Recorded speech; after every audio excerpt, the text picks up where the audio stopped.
cool. Oh, yeah, that's the symbol for video editing, right? Well, yeah. Cool. So we are starting our relationship with viewership out here. I'm Moses the Poet. This is Grimlock. And we're really trying to expand a relationship with other people out there, especially with the current times. We're starting this in the middle of the coronavirus scare. I don't know. And we want to essentially just establish some rapport with you guys out there. So hopefully we can relate on a lot of subjects. I feel like right now is when people are most aware of the insular nuclear family setup that has people having doors and walls between one another. And I think that in this moment of awareness that it is a time to capitalize on that need for solidarity and coming together in unity in maybe not grandiose endeavors, but maybe just in the attempts to smile every day. And that makes a lot of sense too. And I think there's something else that is cool to highlight there is the fact that we not all of us have adhere to a regular family. There's a lot of different makeups of our social structures these days. Mm-hmm. People don't have the regular family as much as they do, so having some regular interaction with people that aren't necessarily your family members is something that we have to strive for. And now with the social distancing, it makes it a lot harder. So hopefully this show offers a format for that. Definitely.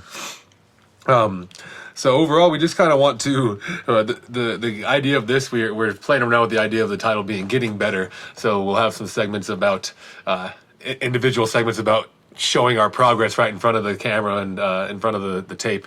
But overall, we just kind of are going to have a soup du jour approach to it, where we kind of just share what we're thinking about for that day and that episode. So we're trying to catch everybody up on our personal connections and why they might even want to listen to us too. We could call the show Scooby Does because we live in the now. Yeah. So part of what we're trying to get's a good segue too. We need to catch up with one another, catch our audience up with us, and that was an inside joke right there. So we can hopefully start to catch up a lot of inside jokes over time. But realistically, I think there's a fun dynamic between you and I, and why we can talk about fun stuff that's going to make it interesting for everybody, hopefully, is because we both have pretty clear visions on opinions about different things. And a lot of times they're not opposing, but they're starkly contrasted too. So we have a lot of similar understandings and different perceptions or different interpretations of things, and we get to the same results a lot. Yeah, and I feel like to get into the spirit of solidarity, one must understand that differences do not make enemies. I forgot who said it, but people are laboring under the misapprehension that because if someone doesn't disagree with you, you have to fight them. But I think Mo and I are shining examples of how that's not true, of how we can have adult conversations and get over it. 100%, and we've had we'll have plenty ahead of us, and we have a lot of examples that plays off of that.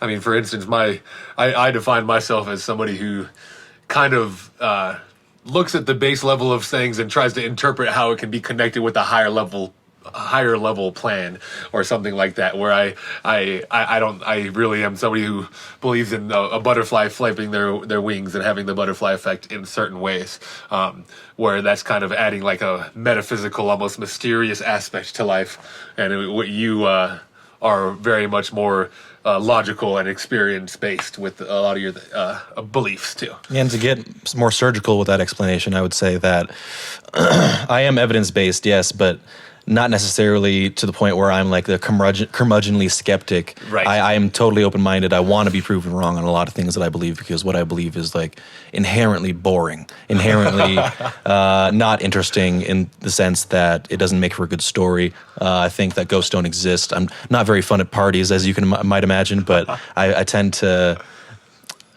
just go with what I can prove, and everything else is a question mark, and I like living that way.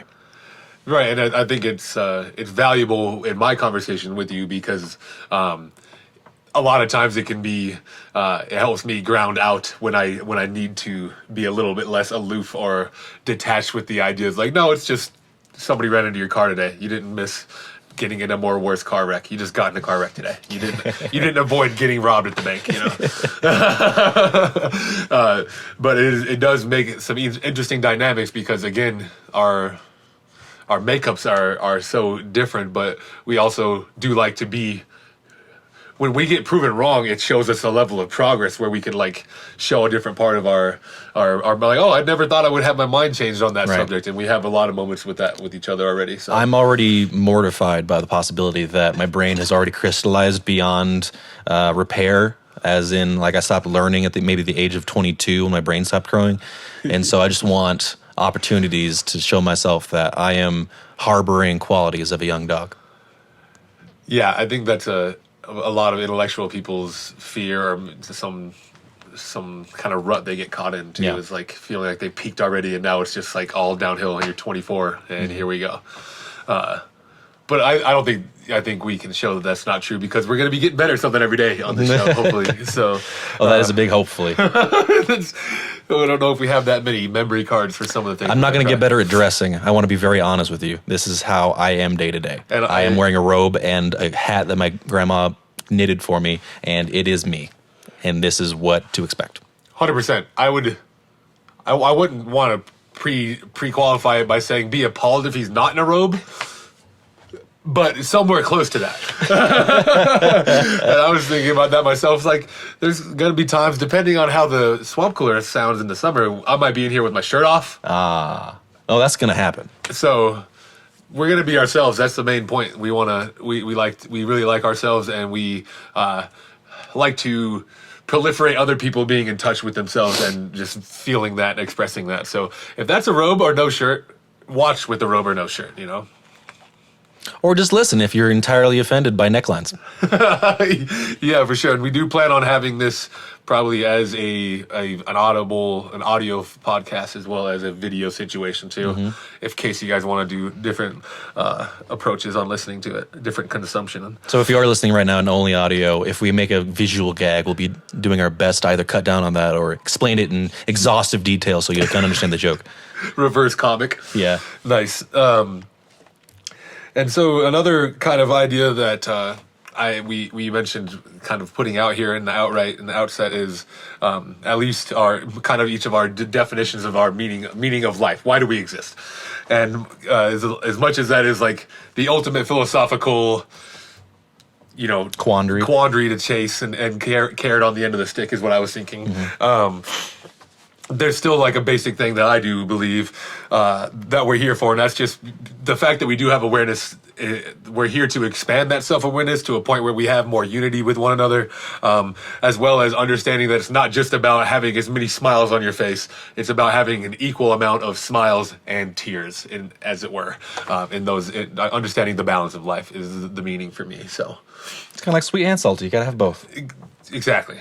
And so you said self-awareness. I would think that in your definition, you would kind of like mitigate self-awareness in favor of awareness of others, or awareness of the big picture and one's own place in it, not necessarily self-awareness to the nth degree.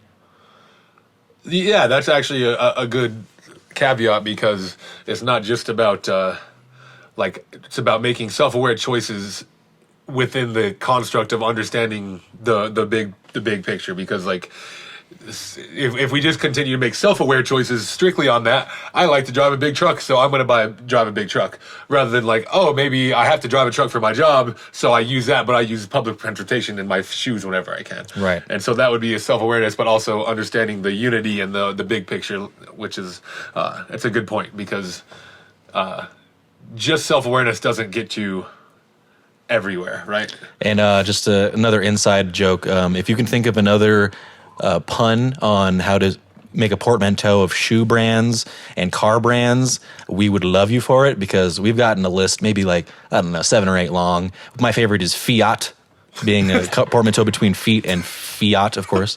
It cracks them up every time. But if you can think of something original, we'll love you forever. I don't know. We'll make any honorable mentions for sure. For sure. Some other ones are Lamborghini. Yeah, but past that, my dialectic for his purpose of life is interestingly not directly opposed, nor is it equal to his. We could definitely find a way to live and exist in a world where both are true, but the way I word my purpose of life is also a carrot on a stick. It is the attempt to be the best adapted person you can be to your surroundings at any given moment in the now. And of course, that's a forever ongoing struggle. And people be like, okay, why work out? What's at the end of this whole thing? Am I going to lift something really heavy? No, it's like I said, a carrot on a stick. You're never going to get it. But what makes me happy on the pursuit of being the best adapted human, what makes it go, what's the fuel for it, is the meaning that I have of my life, which is spending moments directly in line with somebody else, like experiencing moments 1-to-1 ratio, observing the same thing, thinking about the same things, experiencing the same feelings and emotions as someone else in real time. And the podcast is pretty much the best you can do in mass communications, but really the juiciest, most syrupy example would just be being on one-on-one and enjoying whatever hobbies you might have in common. That's it. Yeah, and I think there's a lot of profound. Is there a word for, is it profundity? To like say profoundness? Sure, why not? We're going to use profundity at this time. There's a lot of profundity in the idea that you just mentioned, maximizing the one-on-one experiences with one another, because that shared experience does seem to be more valuable. Like if you see an UFO or something, you're like, oh my gosh, yeah. But if we see one together, there's a whole different level of, I guess, like reality or timeline to it. And then of course you get into the more intimate things, like, just sharing a bite of food with somebody that you made the food for, watching them eat a piece of food that you made for them, which is awkward, but also a level of existence that is rare, and we're trying to live in as many of those moments as possible. What you just reminded me of was another point that kind of reinforces both of our positions, and it's, I've had experiences one-on-one with people in the past, and they're no longer in my life, and it seems like those experiences don't exist anymore because I only have them. I can't share them with anybody, and so they kind of are deleted from my book of experiences because I don't have anyone to commiserate or to share joy with. It's only like a figment of my imagination. So definitely experiences with other people make them real. And and to expand on that just even a little bit more, like it's almost like I'll start trying to tell a story maybe to you, and I'm like, oh yeah, you remember that person, and I'll try to use that person as context, and if you don't get that person as context, it's like I'm gonna end that story. I don't really want to. If we don't know it, then what's the point? So it's kind of that shared existence again too. Like, oh yeah, well, this other guy that you have no context with, me and him did this really special thing, and now it's endless and pointless. So maximizing that with people that you have, even at least we can never two people's. Never going to be outlawed or ordinanced against. I would hope so. Or at least not meaningfully in this house. Yeah, I mean, we're definitely not going to listen to that shit. I was thinking about sarcastically wearing a face mask this whole episode. Then I couldn't read your lips, and I wouldn't be able to tell what you're talking about. Yeah, I know. I will practice. I will promise to practice articulation at my best. No, I need to work on my articulation because you're the deaf one. That's also true. Luckily, we'll have it on the track so I can go back and caption it myself. Nice. I'm actually looking forward to writing closed captions now that I have gotten into the full borderline deaf game of having captions. It's really fun because you get to see, like, I think it's like, say, South Park captions, okay? I think South Park team has somebody do the captions. Right. Not the FCC. Is that true? I mean, a lot of the captions go on the scripts, and sometimes you can tell because they just do it straight. If you look at a made-for-TV movie or edited-for-TV movie, you'll have somebody say something, but the captions are slightly different, and it was like the actor riffing in the moment, but the script said something different. So they just did a 1-to-1 on for the captions from the script. Yeah. Whereas the actual... I remember as a kid, my friend was like, come read the script for South Park because it has all of Kenny's lines, and you can get all the jokes because you can't hear it in the show. Yeah, right, and that's the funny thing, too, because like half of the times they will actually dictate what he says, and the other times it's just harumph. Right. Which I also think is funny. So I think that's a fair thing to acknowledge too. We do our best to create content. We make some music and we're trying to make some of this stuff and maybe some skits and things like that too. But we're not afraid to refer to other pop culture either, I wouldn't say, right? Right. If it's meaningful, I'll make all references all day. But I think original communication is essential to individualistic, idiosyncratic communication. For sure. And we will we'll always approach that. But it's good to use examples like that. But I'm excited to caption ourselves, is what because I think that's going to be hilarious, and I want that job. Nice. And so there's some pretty cool natures about how Grimlock and I interact with different people, and in our experience together, we've been to a bunch of parties now. We've both been to Burning Man together. We've been to Colorado's small Burning Man. It's called Apogea. And we get pretty good reception everywhere we go, you know, as far as people are like excited to talk and hang out with us. And it's really funny because we both have this, I don't know what else to call it, but like a sort of magnetism towards conversations. So either we get drawn to conversations or people get drawn to us to start conversations. And especially out there in party world and when we're hanging out with other humans, we have some pretty fun insight. And so that's part of what we kind of are doing this for too, not just ourselves, but kind of to share our perspective with other people because we have been told that we're interesting. So it's fun. Yeah, and I like to believe that. So we're going to run with it. Yeah, and so something that I think is another interesting dynamic that's like, you know, we've been in bands together now, a band together now, and I'm somebody who, not that I'm afraid of confrontation, I'm afraid of making the confrontation happen in the wrong moment, right? So I try to pick my moment for confrontation, whereas you seem to, and if I'm speaking for you, of course, correct me, are ready to like, the only time for confrontation is now. Let's get it out on the table and move on. And I think there's a huge amount of value in that. And that's when people can all operate on that level and get the other, for lack of a better term, egotistical things and personal injuries out of the way and just communicate with not having to wait for the right moment. Obviously, you're going to be more productive. So, yeah. Speaking of what's called pop culture references, I think it was in Rick and Morty. Morty was talking to Summer, and he said, maybe the people that just communicate and don't communicate on your standards and ethics are the people that are more advanced. And I feel like that's true. I feel like that's what he's trying to say. And I have a history all throughout high school. I was a competitive speaker in speech and debate. I did okay for myself, and what it did for me was instill an ability to talk fast and clearly, but also it allowed me to be contentious without emotion. And I think I do an effective job with that today. I use it as a tool to further my relationships and let people know what I'm thinking so that I don't have to labor in uncertainty, and neither do they. Yeah, and I can say I appreciate that. And it's just going to be funny to see how that manifests when like we're just describing stuff, because I'll sit here and hem and haw a little bit and think about my words. And overconsider them and still probably execute them less than par for what I was thinking too. But I do appreciate your clear communication, and I'm looking forward to seeing what like how this is going to manifest. I'm looking forward to a lot of laughs from these situations because I think we have some unique ability to kind of get into some characters and get into some mindsets. Right. And I'm pretty excited to see how that expands, especially like the getting better segment. I'm excited for those all the time. Yeah, I'm not going to be afraid to like let you know that's not better than last time.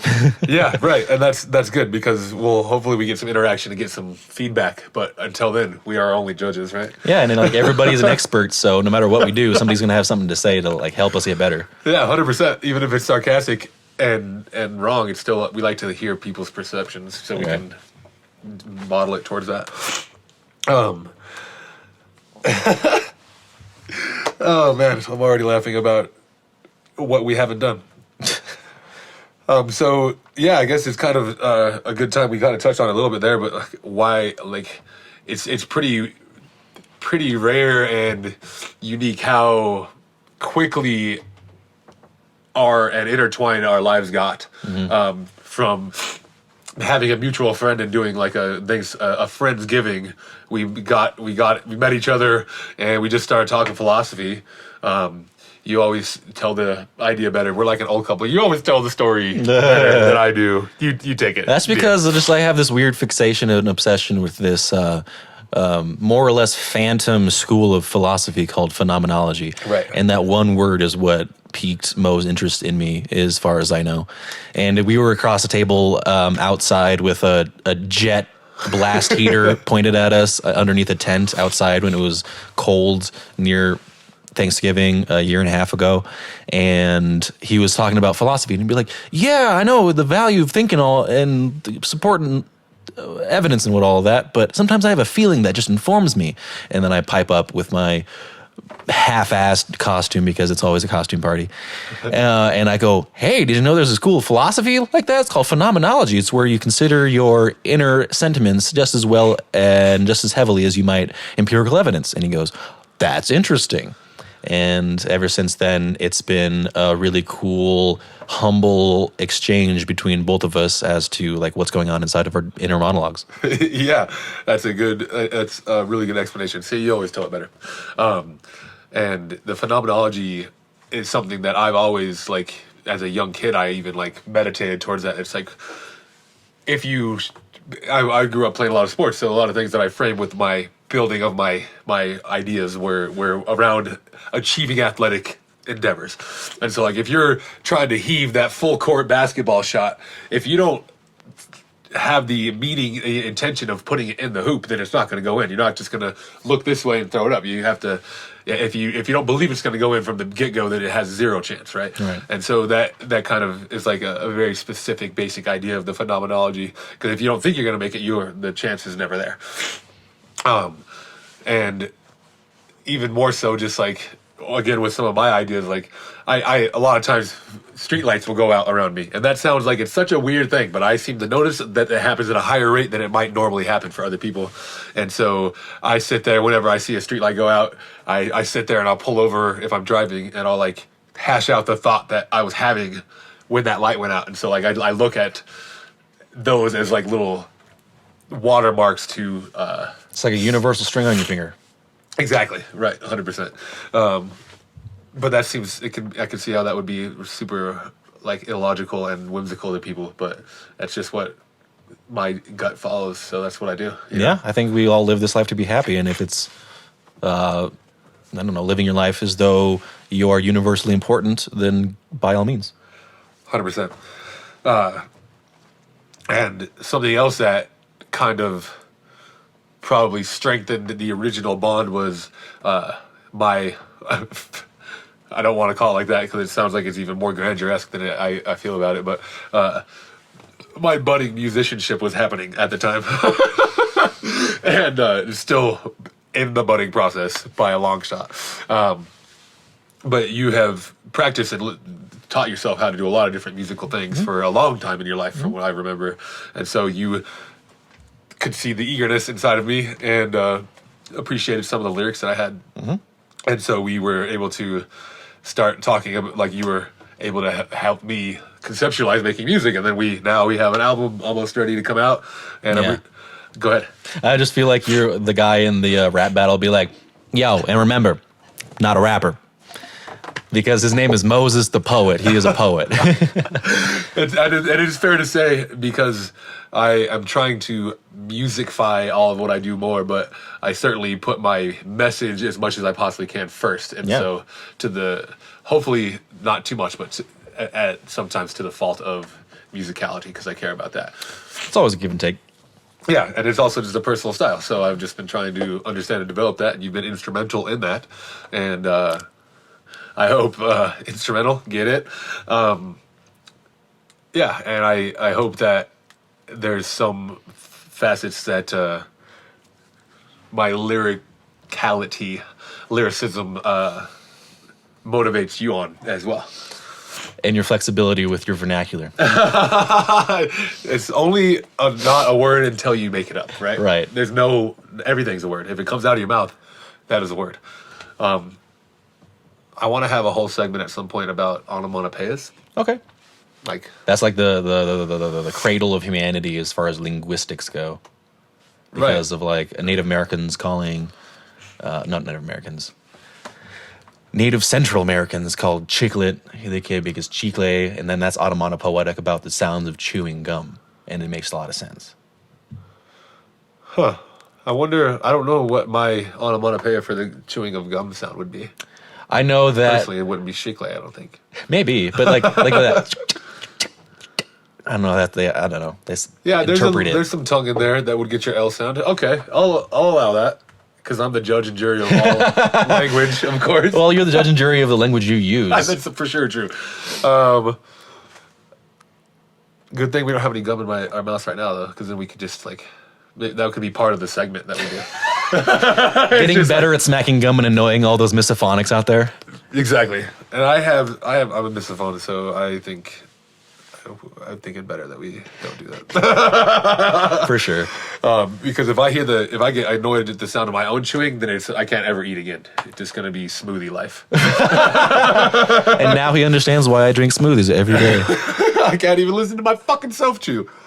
I'd rather listen to a 2,000 watt blender just obliterate produce rather than listening to my own quiet chewing. Do my chewing for me, electricity. Thank you. I mean, realistically, why not? But because we know why not. Because you're not gonna have steak with butter and mushrooms on it in a fucking blender, right?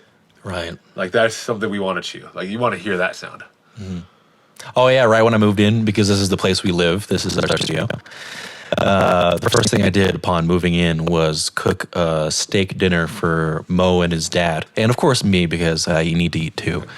But what I did was I just cooked some steak, seared a la Gordon Ramsay, put some caramelized onions and mushrooms on there, garlic, and we just chowed down. And that's pretty much the universal language of man love. Yeah. Red meat is a large language of love for a lot of people, but it seems like that's a fair PC 2020 thing to genderify about men, is that red meat's a language of love between them, right? I don't think that's inappropriate towards anybody, because I know my sisters both love some steak too, but they don't sit there and tell me stories about how them and their girls cooked each other a steak. You know what I mean? Yeah.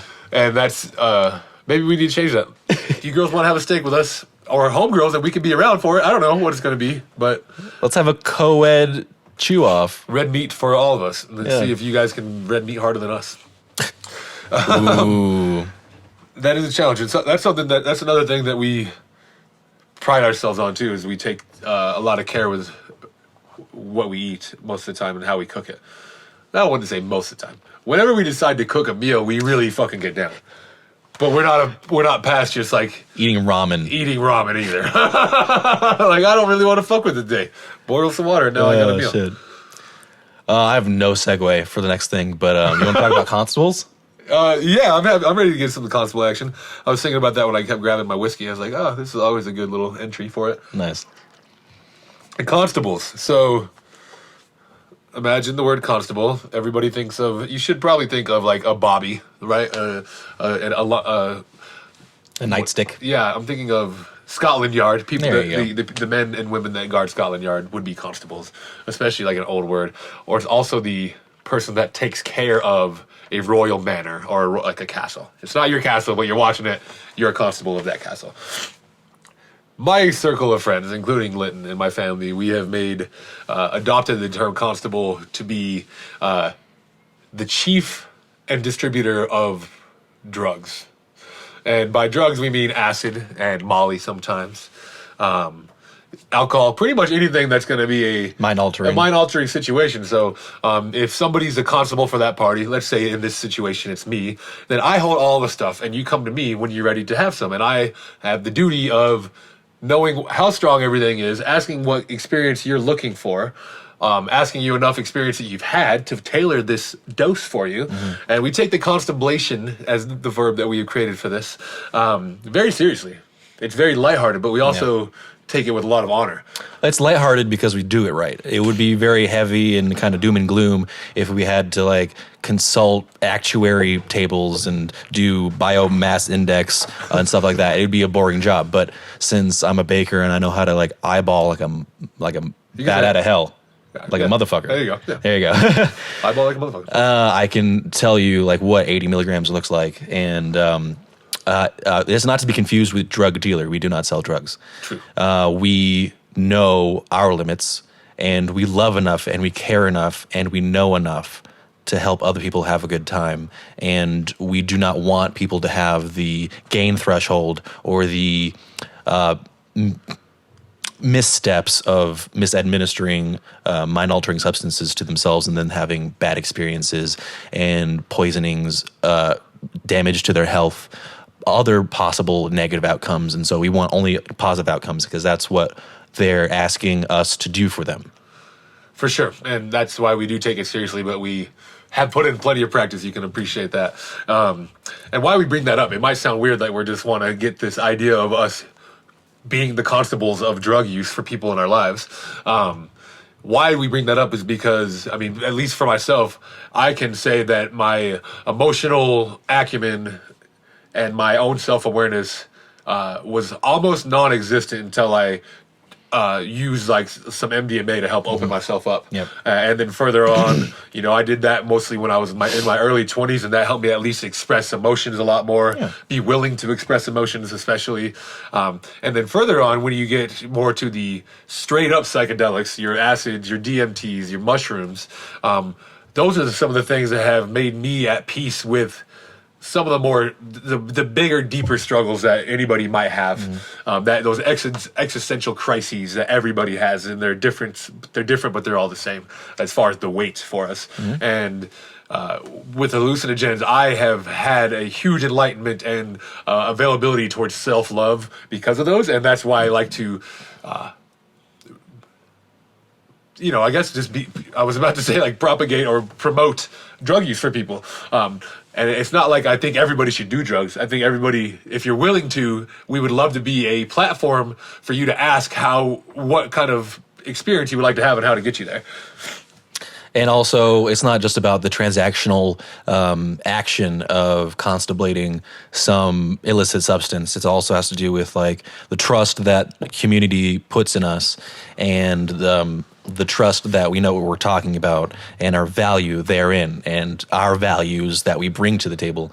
What am I thinking? Personally, yes, I too have had my life improved by mind-altering substances, namely LSD, because it taught me how to critically think in a time where I was sure that I was able to critically think just because I had some college philosophy classes under my belt. But after one dose of LSD, I was asking, what is the nature of property? And I was thinking, wow, that's a really deep thought. Let's continue down this rabbit hole. And that's just like a low ball, softball example of things that it made me conceptualize, but it helped me hold my negative and deleterious thought processes and trains of thought at arm's length to really observe and analyze to see if they were bettering me or if they were taking me down. Yeah, that's a really good, succinct way to say the impact that these substances can have on you is humbling, you know, because it can be. I think a lot of us that consider ourselves smart people that work to become smart and work to cultivate that smartness. I think we all get to points, and I think it's probably just a repeating cycle of like, I understand everything that I'm going to with this, and then you get humbled by another thing, and you get to stair step up like that. Yeah. I think that's pretty natural for everybody. Where it's like that. I think, who was it? A Churchill quote or something like that, where it's about the progression of your age and your philosophy, right? If you're young and you said something to this effect the other day too. Like if you're young and you're not liberal, you're fucking it up. And if you're old and you're not conservative, then you're fucking it up. Yeah. Essentially, right? And I think that's kind of it ties in with some of those like marriage of idealistic youth and steer-headedness, big-headedness or whatever. I think the biggest thing is this one misconception that we have. I know that there is a formal definition and a formal term for it. I can't think of it right now, but it's the idea that you assume that you're going to be you for the rest of time. And by you, I mean this exact collection of values, this exact collection of principles and behaviors and habits. And people wrongly assume that that's not going to change ever, that they're going to be that person. They have finished the human race. They are this perfect being that they have reached enlightenment, and they're going to sail out and plateau for the rest of their natural lives. And that's a thing that most people fall victim to, whether they know it intellectually or not, whether they're self-aware or not. It happens to a lot of people. And what a little chemical shakeup might do is not only bring you up to date with who you actually are and your emotions that you're having and how they conflict with your natural lifestyle that you've set up for yourself, but it also opens your eyes to the continuous, ever evolving nature of your own life and who you are. It makes you comfortable with the constant change that previously would trip me up and cause me to falter in times where my action was crucial. And now that I know that it's always just like, who's to say? Everything's changing. Who am I? Who are you? Who are we? This kind of thing where it's kind of annoying, constant analysis and interrogation of one's own self. It's a bit tiring, but it's really useful in the creation of a reality that you want to see. For sure. And that's all well said. You know, I think the idea that you like, another really good idea that I like to point out for people is that using some some hallucinogens can be like almost like a catalyst for some change, or shaking. Like I don't know where to go. I'm not happy, but I don't see any progress. Or even if you feel like you're happy, but you kind of just feel this lack of progress or lack of change, I think it can kind of get you outside of the box in a way where you're like, oh my gosh, I could do this. And like one example of how my thought process has improved. Yesterday I was thinking of buying some new studio monitors, and I was thinking about getting a certain model. I was thinking about like, what budget should I consider? Like, what is my budget? How much of that budget do I want to use for this particular thing? And then I had a certain thought of doubt. I thought to myself, is this the best way I can employ my hard-earned dollars? I don't know if they're hard-earned, but is this the best way to employ my dollars? And I was thinking, no, what else could I think about to possibly improve the efficacy and the user ease in this studio? But really, the question I should have been asking is, how do I employ my dollars to better improve my life? Because I was getting too one-track mind thinking about the studio and my passion for music, where I didn't even acknowledge other facets of my own life and how I could possibly do things to effectively make my life better and the quality of life to improve. Instead, I was thinking too much in this one pattern that I had been building up for myself for so long over the last 12 years of how do I improve my studio. Right. And so the fact that you, again, kind of opened up your critical thinking ability, have now a day later taken a step back, like, well, if I spend this money on the studio, is that going to be that much better for my overall life? And if the answer is yes, then cool, let's make that move. But whereas even up to yesterday, you were only thinking like, okay, this is totally worth the money because it's going to make the studio better. But it's like, especially in our times like this, we don't know how many more jobs we get for the next month or two. Maybe I'd be a little happier if I just use different studio monitors for a couple months. Right. Yeah. That's a really good example of that ability, you know. And I have plenty. We'll go into a lot of these very specific experiences with drugs. We both have plenty of stories of just some pretty crazy stories. A couple pretty lights and Telluride is one that I'd like to tell everybody, and also doing the DMT toad with the dude. And the dude is my dad. So if you ever hear the dude, he's the same guy that ate the steak at the beginning of the story. Do you have anything else on your list of things that we can share? We've covered a lot of them in a good way, I would say. I guess that you're ready to do our next segment. Yeah, sure. There's no really preparing for it, is there? Right. No, there's not really anything. But I will finish on one thought about the constables and constablation. How do you know that you're a constable without being titled that? All right? Without being knighted. Without being constablated or knighted. Constable knighted.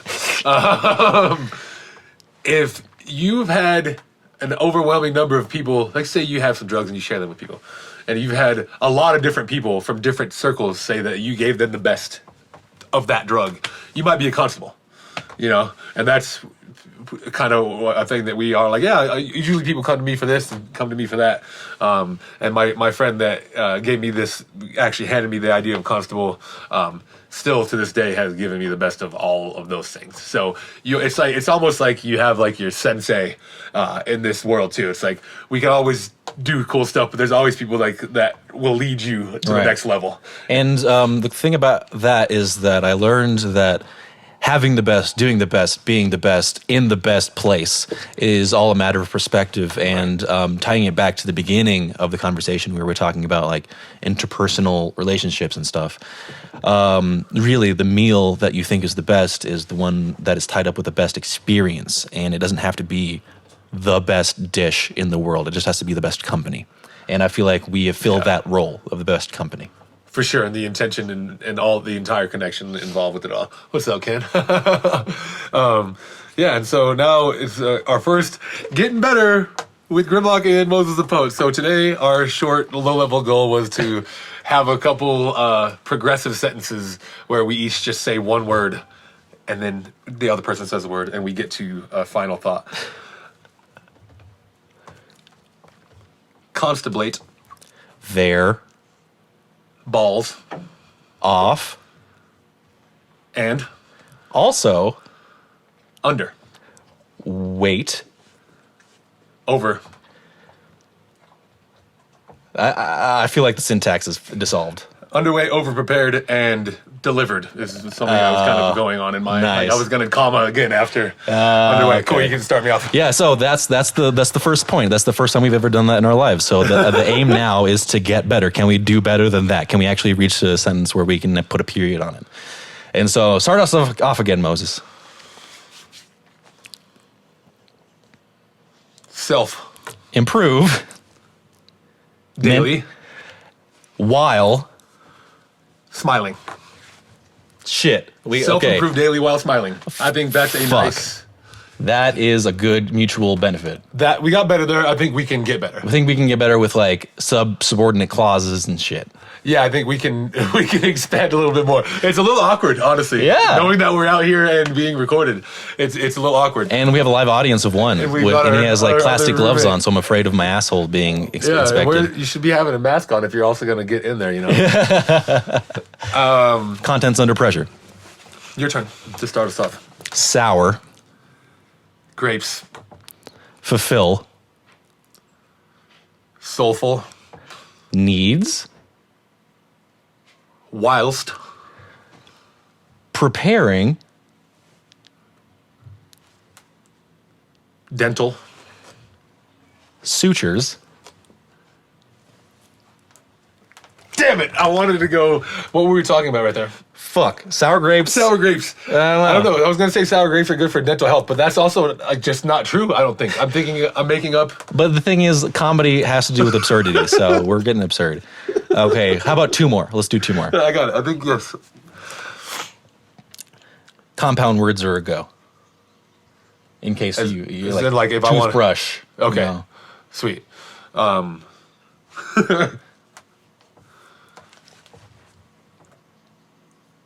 Dictating. Multisyllabic. Profound. Articles.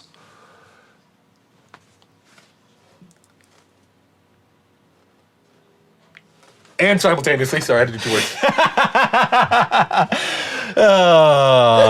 words. Listening. Inwardly. To. Conscious. Music. Feels. Exquisite. I think that was our best one right there. You want to stop while we're ahead? I think that was it. I think that's as good as we're going to get. We've officially improved. And this is my corny line that I'm writing on. He is his constableship, Grimlock, and I am my constableship, Moses the Poet.